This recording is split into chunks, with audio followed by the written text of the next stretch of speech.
making the wrong choice, so they just don't make a choice. And not making a choice is the most and cautionary and so on. Like it's pulling us away from the opportunity to try new things, do something unusual, which I think oftentimes leads to better creative moments in general. Stop us from taking risks. Yeah. You know, like on a core level. For sure, yeah. for sure. And we all know that is like, you know, that's how we get into the unique artist space where we do something different, where we want to stand out. Yeah. We need to take risks, you know, so. Like if we're talking about,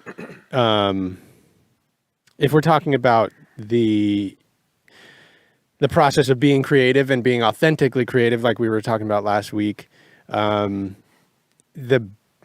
not the easiest thing to do from your ego. Because if your ego is looking at everything from a lens of, well, this music is good and I want to be as good as that music, or I want my stuff to be as loud as that, or I want my stuff to, you know, I want to create something like that. Like from the jump there, we're not creating from a uniquely authentic place. We're starting from a vantage point of duality against something else, right? And then within that model, we can be creative, quote unquote. Like we can put stuff in the DAW, but we're probably making decisions based on something that somebody else has done, right?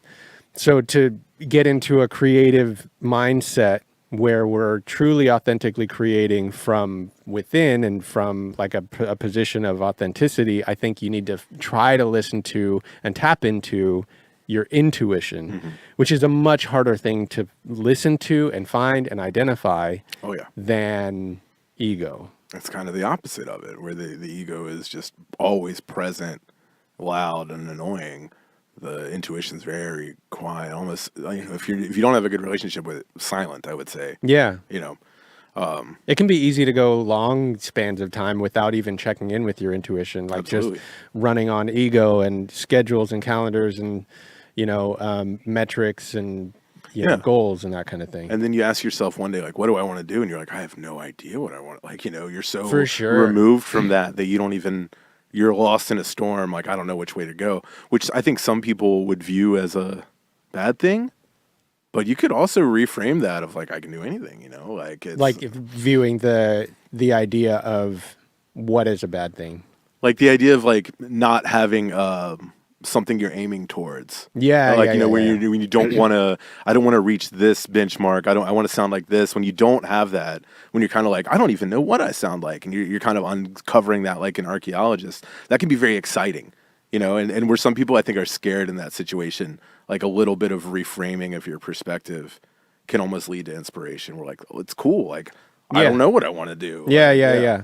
It is a perspective thing, and how you're looking at the potential opportunities that may unfold as you're becoming and engaging as a creative. Yeah, for sure.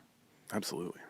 It's all about finding the inspiration any which way, right? And whatever leads you down that pathway, you know, it's different for different people. Right. Yeah, like what does inspiration feel like? What does intuition feel like to you, Dimitri? I feel like it is that quieter voice, the one that is in the background, that, you know, the one that's usually correct, or something that's not coming from the normalcy of or how you're usually thinking. I think of like the intuition and how it played in the ego, just something a little bit less practical, almost like a snare choice. You know, like my ego is saying, I know this snare works, but my intuition says this snare doesn't work. This snare over here might fit better for the tune. Now, it isn't as powerful and upfront, but you know sometimes that things are just better another way. Yeah. So. I usually have like a physical reaction. That's what I'm saying. Yeah. Yeah. There's like, you get these like physical cues that your intuition is kicking in, right? Bro, bass face. Base face? Goosebumps. Goosebumps. You know, like, yeah, I chase the goosebumps all the time. I call it the feeling. Yeah. You know, when you're like, oh, like that's the feeling. If it comes out in bass face, or, you know, if you're like, I really need to do that, you get the goosebumps or something like that. It's like almost like your subconscious is like, yeah, you're on the right path, you know. And when you're like, I don't know, it's like you're not feeling that jazz. You're not feeling that kind of like intuitive, like gut feeling that like, yes, this is what I want. Like Goosebumps for sure for me. One of my favorite things is like showing the student, like when they play something, I'm like, yo, look, see, you see I've this? seen you do that. Yeah, I've seen you do that, you know, I'm not kidding. I love it. I feel like that's your intuition, though. Okay. Yeah, straight up. Yeah, I think because we only have a capacity to process so much information with that, which is based on the information we've absorbed through our life with our own brain, right? Right. But I think that when intuition or inspiration strikes, our bodies have ways of notifying us, sometimes like subtly, sometimes not so subtly. Like goosebumps can be kind of like noticeable, but sometimes it's just a little like flutter in your heart or like something like that where you're like, well, I think there's something there, and you don't know why, and you can't put it into words because your brain isn't processing that. Your ego doesn't understand it, but your gut, your total being, whatever it is responding to that. And I think the easiest way to phrase it is it's kind of like an emotion. You have an emotional response to something, and I think that's your body or your intuition trying to like speak to you, and same with like dancing or head bobbing or something like that. It's like you're like you don't realize that you're like moving to the music you're making, and you're like, my body is reacting to this without me thinking about it. Like for sure, it's that kind of the feeling. It's the feeling. So my next question, really was in the line of things is like, where do you find that inspiration, intuition? But we kind of just covered that of where at least I know I found my intuition is a very strong sensational feeling. PD, I can talk about this forever. Yeah, man. Chat. Pop in the chat where you find your intuition. If it's something like mine, where it's again the bass face or goosebumps, something like what is your trigger to know that you're going in the right direction, or your intuition is now leading and you're in a flow state versus a very fixed kind of boxed in ego set of decisions, I guess you could say. Yeah. Where do you find it? Where do you find like what inspires you too? What kind of things? Where do we? I think if what we're talking about, the question now is like, where do we find inspiration? And I think it's easy to like start to weave inspiration and intuition together. Yeah. But I think that inspiration goes. The reason they do is because being inspired is hard to manufacture from your brain. It's something that happens somewhat naturally, and you have an emotional response to it, and that your intuition starts to tell you, oh, that's something that we like. Right. Yeah. Consistently, I feel like it's even harder, Definitely. Yeah. I think it is. I think it becomes easier the more you spend time actively practicing looking for it, or consciously going, I want to connect with it, and putting that intention into your work. We talked about intention in what you're sitting down to do being really, really important, and having an intention to identify your gut feel reactions, identify what's inspiring to you. I think is also another tool to help make sure you're staying authentic when you're creating. Right. And pushing through the resistance when it comes, because right. Because it's absolutely gonna come. Jeremiah says, I can feel it through my body, head to toe. Casey says, going outside for sure, attending events and concerts where they find inspiration. I think when you play your track and it makes you feel an emotion. Ashley says, and I feel that definitely. I was definitely talking to a songwriter that I work with less than a day ago, and I was listening to a tune that we did 3 or 4 years ago, but it definitely brought me to tears. Just, it connected in a different way, definitely inspired me to that's the feeling go back, too. Yeah. So I'm sure emotional most people response. in this chat have songs on your hard drive that for some reason you can't bring yourself to finish, or you're not sure what to do with it, or maybe you're precious with it and you don't want to, like, you want to make sure you do it justice, but that have Stop time attacking me, stamps. Chef. You're the guy that's attacking. I got those in the dozens, man, for sure. but that you can go back to, and then you hit play on the last bounce and you're like, oh yeah. That just puts you back in that place, you know, and starts to reactivate that feeling of inspiration, you know? Yeah. For me, it's normally travel. Travel? Like live it, like, I forget what it was. I was watching this Moog video. It had all these great old jazz players playing. And this one guy was like, what's your inspiration? This young guy's like, just play life. Is what he said, you know? And that's kind of like through the lens that we experience life, we kind of put into our music. So sometimes I have students, like 18-year-old kids and stuff, they're like, man, I really want to make some meaningful, heartfelt music. And I'm like, well, you're 18 and you spend all day in a room with no windows.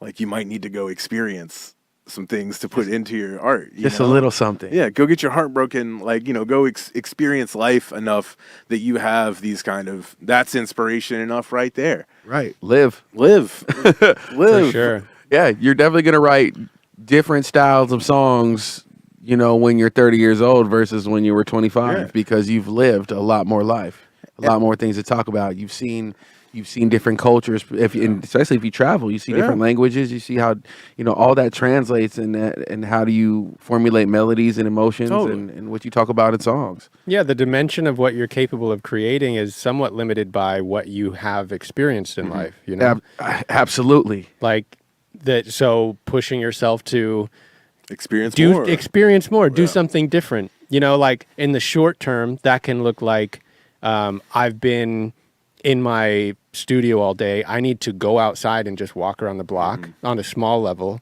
but on a grand scale for your life, it can be love and heartbreak. Yeah. It can be traveling to other corners of the world that you've never seen. It can be like pushing yourself physically with like, you know, a marathon that you sign up for, or if you want to get into like using the sauna or cold plunge or whatever. Yeah. There are things that can like broaden your experience of sensation and just life and your reaction to it, you know? It's definitely a feel instead of a think, though, you know? Like, how many times have we felt an emotion so much that we had to make something, and that is cathartic at that point, where you're feeling an emotion so much you have to make a song, and that kind of helps you get through that. And it's like, those are the ones that really resonate with people, and, you know. Yeah. I hate that I have to say that I write the best songs when things ain't going right. It's unfortunate, but for some reason it just flows out. I got something to talk about. You know, I'm triggered. I mean, you got inspiration. I did. You know? There are major artists that have humongous careers based on the hard times. Just that. Yeah. Absolutely. I got to mention one more thing. Andrea says, I find a lot of inspiration working with my other producer friends. Seeing how they work in their DAW and the way they're so indulged in the process is very inspiring. I love that, and I see that every day at the collective. You know, students just working amongst each other, pulling inspiration from each other, grabbing sound packs, grabbing sounds from each other, and just, you know, seeing the commitment also. You know, every day. There's something about being around a ton of creative people that are constantly working where it's like, it's almost like the energy leaks on you know, it's like it's osmosis or something. Just being around that kind of can be inspiring. Yeah, I know for a fact. There's probably like a little bit of ego that plays into some of that too, where competitive. I definitely like I'll work with somebody and watch them fly through something that takes me twice as long, or just put something beautiful together that I'm like, I never would have thought of that. And there's a little twinge of what feels like, I mean, I'm inspired by how beautiful that thing was that person just did, but I'm also a little jealous, and that's my ego kind of like saying, like, playing the duality, I'm not good enough. But I think also, like, if we can try to reframe that thought. Exactly. What if I'm inspired by what my friend just did? Yeah. You know, it's like we're standing on the shoulders of giants, really. Like like Beethoven, we can be inspired by all these dead people and stuff, and it's like that's where we start at. Like hundreds of years of musical history, all kind of inspiring us at once. Up into it's kind of wild to think about, but that kind of like reframing of that thought process is key, and they have that egoic tinge of jealousy. But you're like, wait. I think that's a beautiful thing, and that's kind of where I was going to, is reframing the jealousy, understanding my ego's kicking back. It's frustrated because I didn't come up with that. But hey, I'm here in the moment where it was created. I should be so honored to be sharing the same space as this person where this happened. Right. And I can learn from this. I was just you about know? to say, Yeah. and then be humble enough to be like, "Hey, how did you do that? How did you make this sound like that? Or how do you achieve these sonics? Because that's what I'm looking for." And that's some of the greats. Like I've heard it said about Skrillex a lot that he's kind of a sponge. Like when he's around people and works, he kind of like picks up on everyone's thing, you know, and like that's really what you want to be doing as an artist is like that really is inspiration, you know, finding out different techniques and letting that kind of lead you through what you want to do. They say a true professional steal stuff. That's all art is, baby. Steal, steal, steal. Well, they say the amateur goes for the originals. Yep. The professional steals, but no. But we want to go original. We want to have. I'm promoting original, timeless music, but I think part of what that statement is saying is like professionals realize that all of what we create came from something else that inspired us, something else we heard. Correct. So we are literally just stealing with every note we put down. right. There's only 12 notes, There's right? only 12 Yeah. notes, yeah. It's So to be less resistant to like, is this original? I have to make sure I don't do that. Like again, duality putting us into don't do that. Make It's sure been you do done. this. Even if we're talking about being authentic, ironically, putting ourselves in a state of duality by saying I must create authentically today is kind of missing the point too, because we can only create based on the inspiration we have, which definitely came from all the music we grew up with. So we have to understand it's not either or, it's both and, right? Like it's and right now and in the moment too. yeah. There's that element too where you just have to submit to the creativity too. Yeah, absolutely. It's not. And can we play the clip? Since we're talking about inspiration and just grabbing inspiration, I think it's a perfect time to talk about the clip or play this thing. Clip. So we have a clip of Pharrell talking about inspiration. And we're going to play that That's why thing they and call break it them down. universities. The universe is a library. I was Weird. just telling somebody this yesterday. All we doing is checking ideas out. We can pretend that we being possessive. It was here before us. It's gonna be here after us. We just checking ideas out, right? And what you would have checked out on one day might not be what you would check out on the next day. So don't not make the music. When you got a library card that works, you use that card every day. Don't stop making music. Make the music. Don't stop making music. Don't think that you're gonna hold off, because let me explain something to you. Creativity is not coming out of you. Creativity is like the big work fan of the of universe. what he had to The say. universe, that's why they Especially call them the library universities. card kind of The universe is a library. I was I just love to telling talk about somebody how this yesterday. creativity flows through you instead of from you, and I think that kind of is the same idea. Yeah, that's a that's a unique one, right? Like also maybe removing the ego from the process and like this all comes from me, but nothing, maybe reframing nothing, none of this is coming from me. This is all by method of inspiration, and then my hands happen to move in a way that creates this, whatever I'm inspired by today. Yeah. Chat, what did you think about the video? Agree, disagree, thoughts, comments? I always say that if I don't do it or you don't do it, somebody else will. Totally.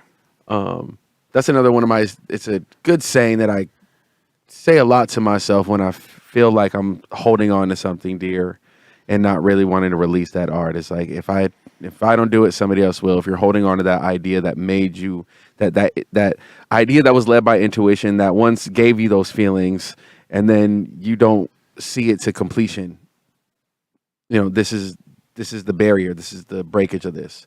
Looks like the chat is going.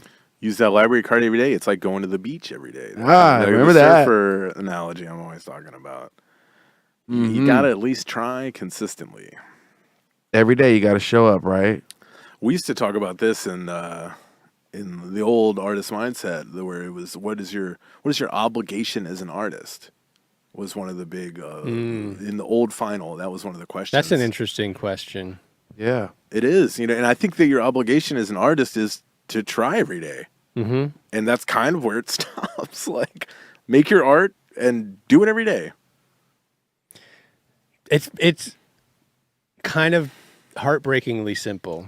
It, You know it's what I kind of mean? Like- mind blowing. Yeah, like, man, that really kind of is it, you know? I mean, if we're showing up every day, we're not allowing the opportunity for greatness to pass us by because we're you know, showing up 100% of the time.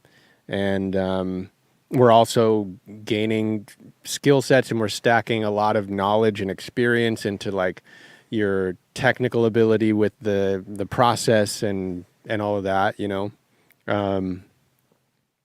Getting the reps in. Getting the reps in, yeah. It's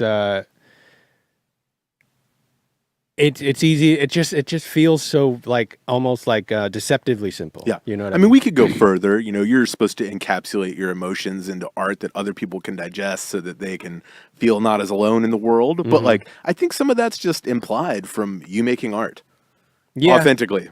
Yeah. Like, yeah. I am going to put myself into my music. Other people are going to hear it and it's going to make them feel good. It's almost like, or feel seen, I think, more like that. But it's almost like implied, which is interesting. Chat's going off. Yeah, I'm just reading a little bit from the chat.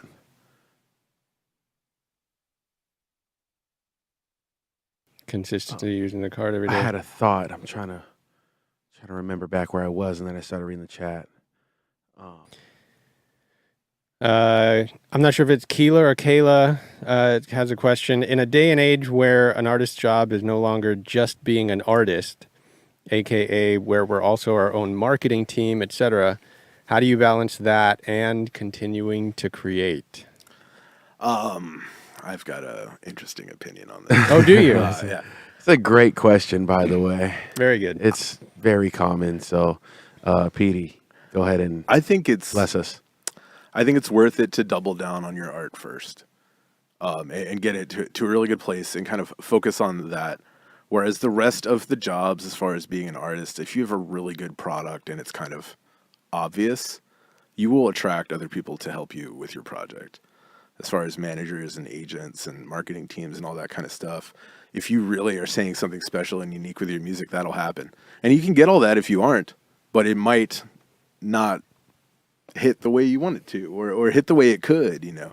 Whereas if you really become true to yourself and good at expressing yourself in a real way, people are attracted to authenticity. So the more real you could be, the more that's what the focus is, at least for me. And once you get a little bit of your foot in the door in the industry, and you know, people start noticing that, it's worth focusing on other things and thinking about how you're going to market your product. But if you don't at your core have something really good and unique to say, the rest of it's kind of a waste, I think. Definitely. I think a couple, I have like 5 thoughts based on everything you said and the question.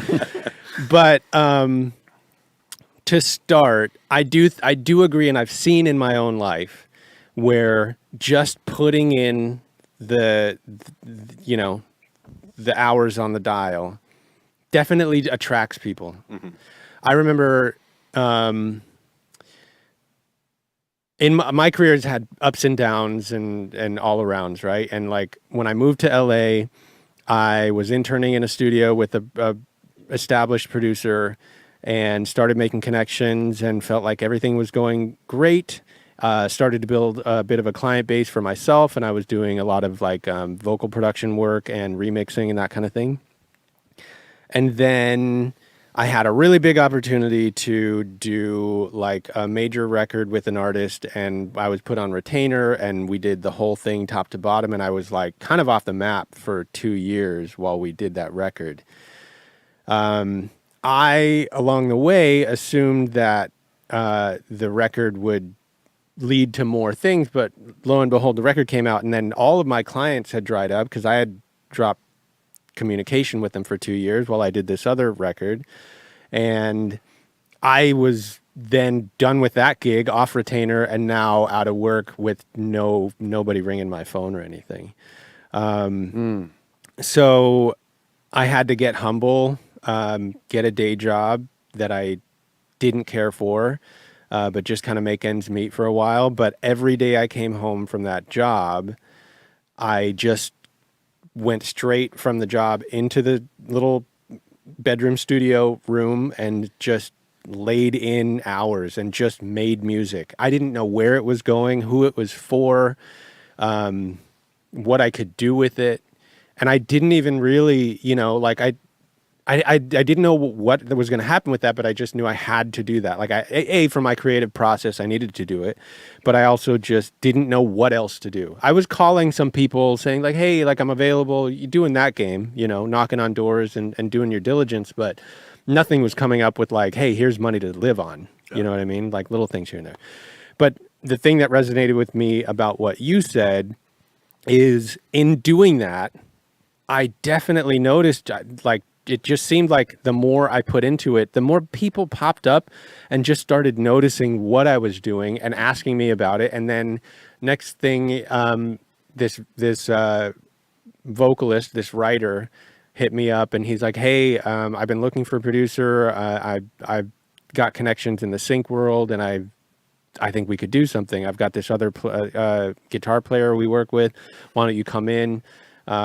That led to an amazing opportunity where I got heavy into the licensing game. And long story short, like that was another trajectory, but I do believe that all came from just putting that effort in. Absolutely. And like you're saying, it's hard to say where it came from, but it definitely shows up. I feel like people can feel it. Like a similar thing happened to me when I was trying to blow up as a young artist in Virginia. I was, making tons of music that I thought people would like because that was what was popular. And I was hitting up all these promoters. I was hitting up this guy in Atlanta that had this cool party, and I was just blowing him up online. Like, can I play your party? And he just shut me down and told me my stuff was whack. And I kind of hung the hat up for a little bit and kind of gave up on my dream. But I had some Rocket 8s in my living room, and I had a laptop, so I still made music. And I was like, I'll just put it on SoundCloud, Yeah. And I was just weekly, sometimes daily, just dumping shit on SoundCloud, just over and over and over and over and over. And then DJs started playing it, and record labels started hitting me up. And one of the guys that owned one of the record labels was like, hey, man, my agent is looking for new people. He's really interested in you. Like, and it just organically happened. But just because I was making music for me. Yeah. Like I wasn't making music to like get me a show or to like get me money so that I could do this. I had like given up. I was like, I'm just going to work my job. And like, it's kind of like a hobby for me. But I think that when you create like that, the universe rewards you. It's kind of based off what you want out of it. Kind of like testing to see, like, are you really in this? Yeah. Are you down? Are you committed, or do you just want it enough where you're gonna throw a fit when it doesn't come forward and then just give up? And when you were in your room just making music after work, like you said yourself, like I don't know what I was making it for. Like I was just doing it. Yeah. And it's 100%. like that's what you should do every day. Yeah, that goes back to what we were saying. It's exactly what you should do. So that's one of the things that came up when you originally said something. But the other, kind of going back to Kayla's question about when we have to be our own marketing team, how do you balance that? I have a little bit of, it slightly opposes what you were saying, but I think it's still true to the core. It's true, right, that you can't really just, you do have to market yourself. You have to play the game. You have to know how to do social media, how to show people what you're doing, because the market share is so insanely huge now. To fight through that noise or to even get noticed, you have to be putting some signal into the stratosphere, Right. hoping someone picks it up. I'd say a line in the pond, a line in the ocean. You got to put something in there. 100%. You have to cast that out. So I think where a lot of people make a mistake is they go, well, my music isn't ready yet. I'll be ready in like another year. I'll have my record ready. It'll be perfect. The world won't believe what I'm about to drop on them. And I see icon students kind of go down this rabbit hole sometimes. And unfortunately, it's like, you're going to spend a year by yourself developing the best record anybody's ever heard and then release it to who? Yeah. Your 30 Instagram followers and your mom? Like, I feel for you, but I don't think that's going to take off like that, you know? Right. So I think that there's a missed opportunity that's not easy to do, but is authentic, is to start making your marketing actions based on the process of creating your stuff before it's even out there. Get people interested as you're just laying down the ad libs on the bridge before they've even heard the whole song, you know? Right. And cast those lines out there regularly, and you start getting the fish swimming by that are interested in what you're doing, you know? Right. And then more and more start to come. And then by the time your record is done, you have an audience of people who have been paying attention to what you're doing. They're emotionally invested in having watched you put the whole thing together through your marketing and social media. And now they're avid fans who are going to support you at your shows and with your records and your merch and whatever else it is you're going to do, right? And you want to show the world who you are. And it's hard to do that with one song. Right. You know, as Yeah. an A&R, like I'm always looking for the trajectory of someone, and I like going back 5 years and seeing what they did because I can kind of see who they are as an artist and how they've changed and how they put themselves into music. But if I get the best song ever and I look and there's no other songs, there's no other footprint of you online or anything, I'm like, did you even make this? Like, what is this? Like, where did this come from? You That's know? crazy. It works against almost the credibility, Yeah. even though, but you know, it goes to what I was thinking. Like nobody drops perfect. Yeah. On their first go run. Nobody's perfect on the first one. And if each song you make is 1% better, and I look back 100 songs and I can see the vast improvement, I'm like, this person's really making this music. This is really them, you know? Like, Right. it adds to that authenticity to show where you came from. Yeah. And you know, I have records that I used to be embarrassed that were online, but it's cool now to look back and see what I put out 20 years ago. I have Yeah. stuff online that I mean, and also the technology advances to a point where it's like, there's no way the stuff I was making 10 years ago is going to sound like the stuff Yeah. that's being made There's no today way. because the technology's not different. You know? I know Diplo has his first album Yeah. on Spotify. Yeah. You go check out way his, back. his very first album. Yeah, and I think it also makes it more enjoyable and can give you inspiration when you know you have people that are coming to you that you've shown them that early process, and so now they're at a place where they have now said, it's my job to help this artist grow. Yeah. You know, You want to. Right. You want to. And how, because you're tapping into something that intuitively everybody has, which is like the feeling of being the first to discover something. You know what I mean? Like, Right. you know how if you're the first to discover a new artist or a new genre or a new video game or something that hasn't popped yet, and you're like, oh man, you got to check this out. Like, and you want to tell your friends, you have that natural inclination. So goes for your music. And those are the kind of fans you're going to attract early if you start early with your marketing and inviting people in on the process. So It's like they have a stake in the game. yeah, exactly. You know? Yeah. That's exactly it. yeah, And I think that makes it fun too. It doesn't feel like you're trying to convince. It's like, Yeah. this is where we're at, and Yeah. and you really don't have to do, if you do it the right way, you really don't have to do much. And, I And feel like then- that's kind of like how Russ did it too, with like the narrative. Like his fans helped him grow, and they wanted him to just grow and be that level of an artist because he invited them in consistently into the process. Same with like the Dead Mouse, like 25-year anniversary. It was just the Hollywood Bowl, like sold out multiple nights, merch, like crazy ticketeers. And I think a lot of those people have been with him from the jump, and they feel invested. And they're like, I've been with you for 25 years. Like, I'm ready to spend this much on this to commemorate this moment. And like, they feel like his successes are their successes. You know? definitely, It's, definitely. Yeah, we all project and embody ourselves in the things we love, like music and art. Yeah. I think the last thing, just to wrap it up with Kayla's question, because I think that's a huge one, and we'll move on here, but if you're creating your marketing and your social media and you're making that a part of your creative process, you don't have to balance as much in like separating your time from I'm creating my music and now I need to go create my art or my marketing rather. Yeah. Right. You're doing it at the same time. Set the camera up while you're in the studio. Boom. Welcome. Find new ideas like naturally, like as with production, you're going to get better. You're going to get quicker at like getting a song from A to Z, knowing how to put your drums together, whatever.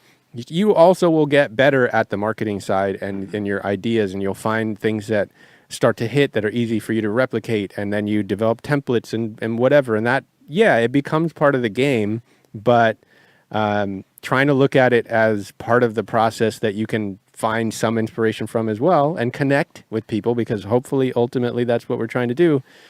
Then hopefully marketing isn't like this other side of the beast that takes up so much of your time.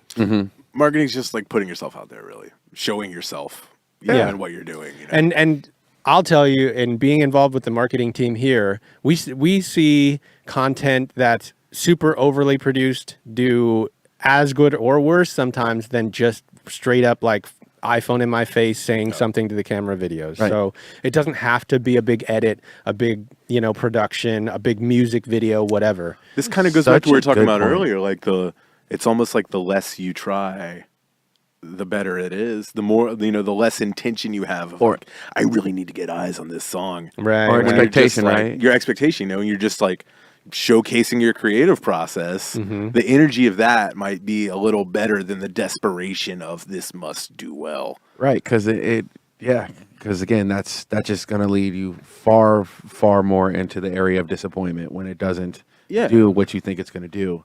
And that's kind of what Frankie was talking about, dropping tracks that they feel like are bangers and they get no attention, because it's kind of frustrating.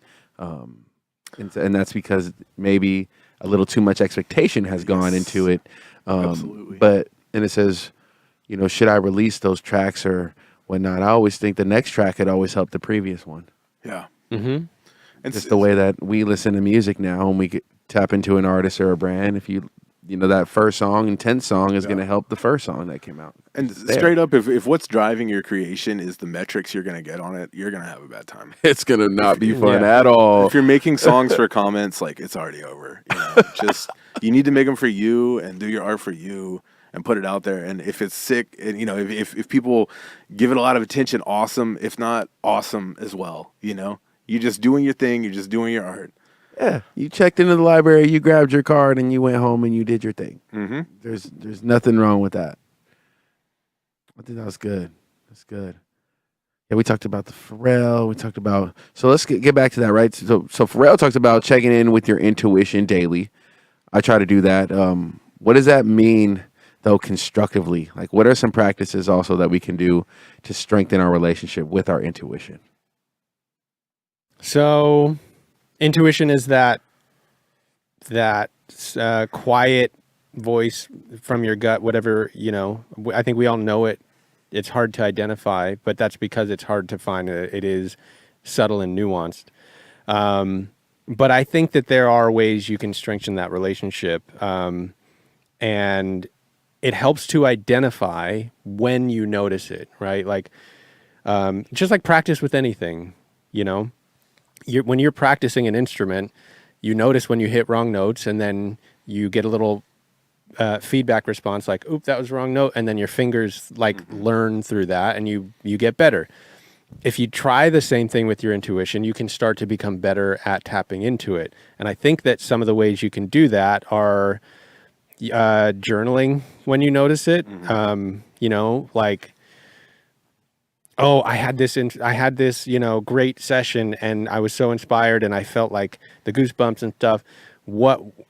Try to, when you're fresh, try to just find what it was that led you to that, or what was the preceding moment. What was it? Write it down, have a book full of that, and then read that stuff every day and remind yourself what those things are and how they feel when you find them. I think other ways you can do that are like meditation.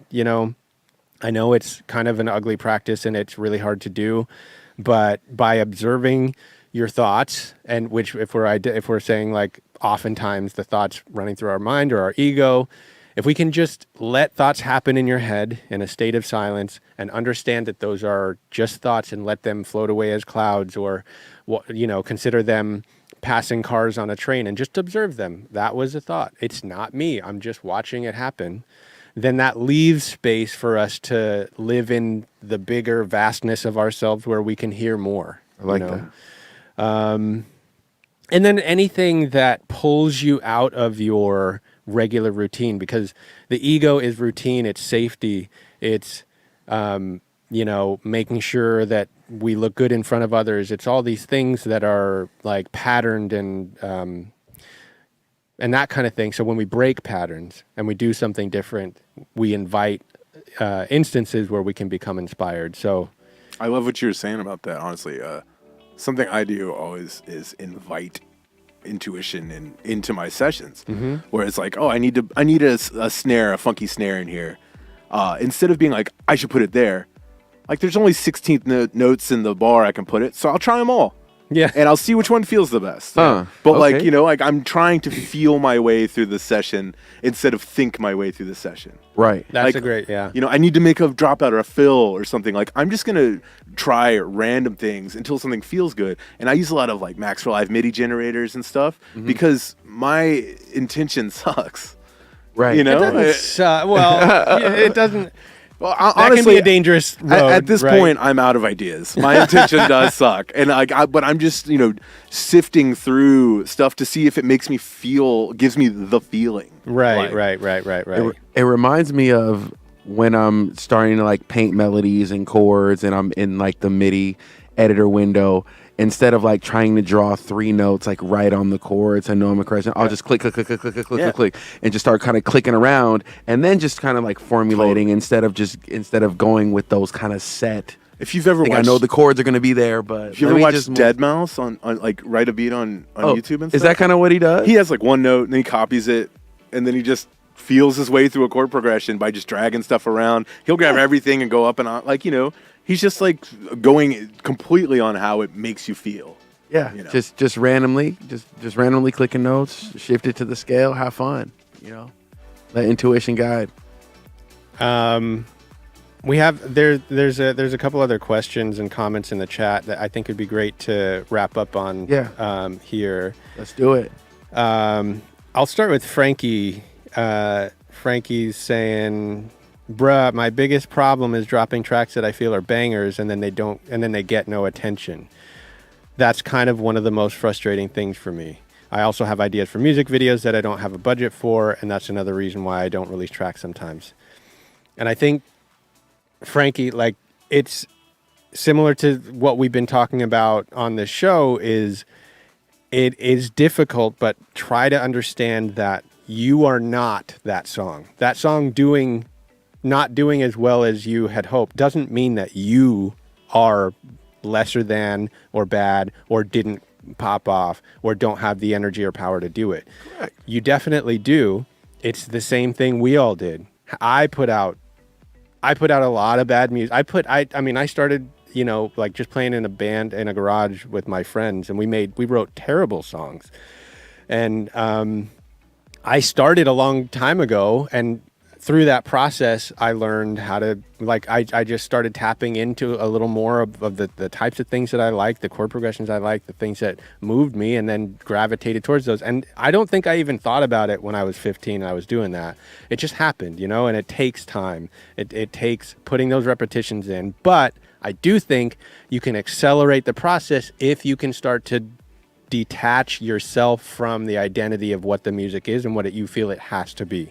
Let the music out, let it be what it is, and know that you have more coming, and then continue to the next one. Yeah, it doesn't make you any less of a producer.